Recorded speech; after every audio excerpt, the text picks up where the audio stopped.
Hello friends, অনুপমাস কিচেনে তোমাদের welcome. আজ আমি তোমাদের কাঁচা আমের ক্রিস্টাল আচার বানিয়ে দেখাবো। এই আচার দেখতে যেমন সুন্দর হয়, খেতেও হয় দুর্দান্ত।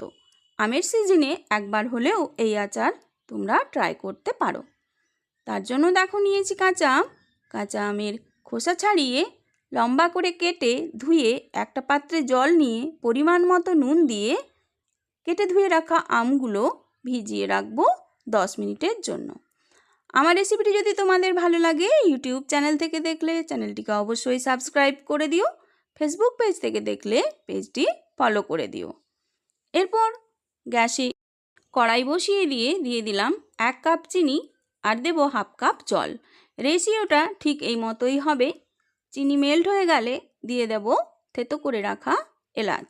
এলাচ দিয়ে মিক্সড করে নিয়ে দিয়ে দেব ওর উপরেই একটুখানি হলুদের গুঁড়ো আর একটু কাশ্মীরি লঙ্কার গুঁড়ো। আবারও একটুখানি মিক্সড করে নিয়ে আবারও চিনিটাকে একটু পাক করে নিয়ে এরপর কেটে ধুয়ে নুন জলে ভিজিয়ে রাখা আমগুলো দিয়ে দেব। আমগুলো দিলে কিন্তু আমের থেকে অনেকটাই জল বেরোয়। সেই জলটা একদম শুকনো করে নিতে হয়। সেই জল শুকনো করে নিলেই কিন্তু এই আচার অনেক দিন সংরক্ষণ করা যায়, নইলে কিন্তু হবে না। এরপর অপর দিকে একটা মশলা বানাবো আমি। তার জন্য নিয়েছি দেখো পানমৌরি, মেথি, কালো জিরে, গোটা জিরে আর শুকনো লঙ্কা। শুকনো কড়াইতে ভেজে আমি গুঁড়ো করে নেব। আমের আচারটা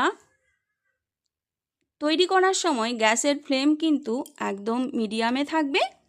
আর আচারটা নাড়ার সময় অবশ্যই আলতো হাতে নাড়তে হবে, নইলে আমগুলো ঘেটে যাওয়ার ভয় থাকে। তাই আলতো হাতে তোমরা নাড়বে, দেখবে আম একটাও ভাঙবে না, সব গোটা গোটা থাকবে এবং দেখতেও খুব ভালো হবে।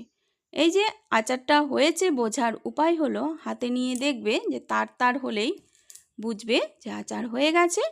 এর ওপর ভেজে গুঁড়ো করে রাখা মশলা ছড়িয়ে একদম ঠান্ডা করে সার্ভ করে দিলেই রেডি হয়ে যায় কাঁচা আমের ক্রিস্টাল আচার। এভাবে তোমরা বানিয়ে খেও। আর আমার রেসিপিটি দেখার জন্য থ্যাংক ইউ।